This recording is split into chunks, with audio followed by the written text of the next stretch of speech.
себеби конституцияда даана так жазылып турат. Эч ким жарандардын митингге өткөн жөө күчү болсун тыюу сала албайт да. Толук так жазылган. Биз ал күнү бизге кайрылганда энелердин, апалардын жакшынакай майрамы болот. Ошого уруксат бериле деп көптөгөн организациялар кайрылганда биз аларга жооп бергенбиз. Анын ичинде жанагындай провокаторлордун, провокация кыла турган кишилердин кошулуп кетелерин эч ким билген жок. Бул ачыктан ачык провокация болгон жерде. Жакшынакай эле аялдардын укугун, энелердин, апалардын майрамы деп уруксат сурап келип атса, ким бербейт аны? Биз билген жокпуз. Биз уруксат берүү жана бербөө жөнүндө биз чечим чыгара албайбыз. Бизге жөн эле кагазды жиберип коет, азыр Замир келди, кагаз таштап коюп митингге айта берет. Кээ бир шарттар бар, көчөнү жапмай жок.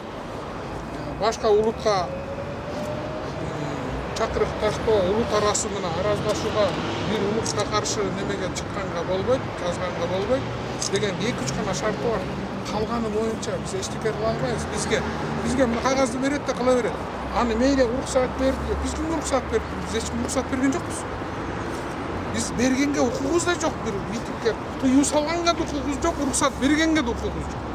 Бизге кагазды берет, болду, өткөрө берет бар. Каалаган ким кааласа. Ичинде ар кандай провокация болуп кетсе, анда укук органдары кийин аны сотко кайрылып, анан чечсе болот. Кыскача ушундай урматтуу. Азыр можно тоже. Бул жака келгендер айтып атпайбы, мэрдин отставкасын талап кылабыз деп айтышкан болчу да. Мэр бүгүн айтты. Ал ошол күнкү бүт бардык шаарда болуп жаткан иштерге мэр айтты, мен жооп берем деди. Ошо күнкү окуяларга да мен жооп берем деди. Эгер мыйзам бузулар болсо мен отставкага кеткенге даярмын. Мыйзам бузуу таап бергиле деди. Мен кетейин деди. А какого рода провокация? Каких провокаций? Какого закона? Нет. Возможно. Мы же говорим, там ценности есть. Вот в обществе есть ценности. Нет, ценности это не закон, но есть давайте ценности. Не диалог, а давайте мы возьмем. Раскрытивайте, пожалуйста, как мэрия оценивает произошедшее. И вообще, как по поводу отставки мэра. Не, вы извините, пожалуйста, нам уведомление дали, и они проводят. Мы не политики, мы хозяйственная часть. Мы не вмешиваемся в политику. Это конкретно написано в наших законах, что надо и что не надо. Мы только соблюдаем закон и все. Байке башында бишкек мэриясы каршы чыкпады эле бул ишке айтып чыгышканда. Андан кандайдыр бир себептерден Бизге мындай да. Бизге ал күндөрү ар кандай мероприятие болот деп көрүнгөн жарандар арыз менен кайрылышат, ар кандай топтор. Анан биз айттык, ар кандай топтор болот экен. Биз ошолорго уруксаат берели, бербейли. Моундай топтор болот экен, могу жүрүшкө биз уруксаат бере албайбыз деп аким өзүнүн пикирин жазды. Бирок юристтер айттыр акимге, бул сенин жазганың мыйзамсыз. Бизде мыйзам бар, баш мыйзам. Эч кимге тыюу сала албайбыз биз. Анан ал катты бербептир. Ушунун негизинде тигилер да 8-не чейин жооп бербептир жана майрам иш-чара өткөрө турган уюмдар башка. Анан аким анда эч иш-чара жок болсо мен тыюу сала алган деп тиги катты кайтарып койду. Биз баш мыйзамдын негизинде жашаганды үйрөнбөйлүбү? Баш мыйзамда конкретно жазылып турат. Сиздер алдын ала сезсиздер беле ушундай провокация болорун? Ак калпакка уруксат бергенбиз, бирок айтканбыз, жок.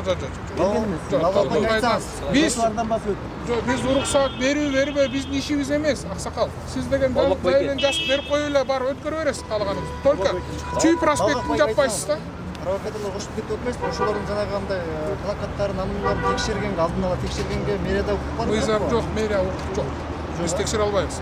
Мен граждандык лицо сени кантип текшерем көчөдө кетип?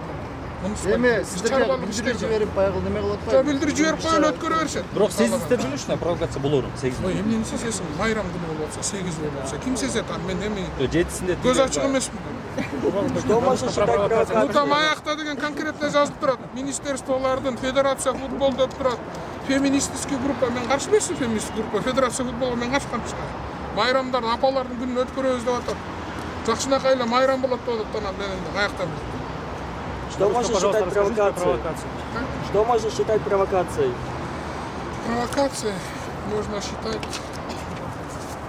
Просто провокация. Расскажите то, что вы имеете в виду по поводу провокации. Что мэрия посчитала провокацией? Да. Мэрия посчитала провокацией, что там некоторые лозунги. Флаг был. В нашем обществе принято эти Но это лозунги они же можете нарушают там, закон. я горжусь, что я транс. Что Это же не такое? нарушает закон. Нет, это не нарушает давайте не закон. перебивать Это не друг друга. нарушение закона. Закон не нарушается. Но там конкретно это да, еще общество же есть. Общественные ценности же есть. Я горжусь. Есть? Как это понять? Я горжусь, что транс, например, для общества, кыргызского общества, для Бишкека. Кто Это не понимает провокация? транс? Кто понимает транс? Что такое транс? Мен еркек бала чыгып атат, мен деген төрөбөшмүн, төрөбөм деп. Она не Суаңарды алып чыгып атасыңар. Мен Bunlar bir- не bir- провокация. Мисалы, Правоохранительные органы по поводу этой провокации. Вот это все провокация конкретная. Если нарушения будут, если по закону нарушения будут, конечно, правоохранительные органы будут обращаться в суд. Только суд решает. Мы должны научиться жить в правовом обществе. Если нарушения видят правоохранительные органы, пусть обращаются в суд. Только в судебном порядке. надо Биздин решать. Курманжан датка энебиздин сүрөтүн алып чыгып мазактап атат. Бул эмне провокация эмеспи? Иә, Курманжан Маған датка суроолор дегенде. жоқ болса мен бара берейин. Саат анда. 1-де азыр Курманжан датканын эстелигинин алдында да митинг өтөт. Ошол Курманжан датка фондунун директору биздин эжекебиз Жылдызхан Жолдошов эжекебиз бүгүн 40 кыз менен ошол жерге чыккан турат. Саясат менен эмнеси бар? 1-де. Бизге уведомление берип коелу мына. Кыргыздын кыздары кандай болгон? Биз эмне үчүн биз аларды отслеживать этиш керек? Башка органдар бар да.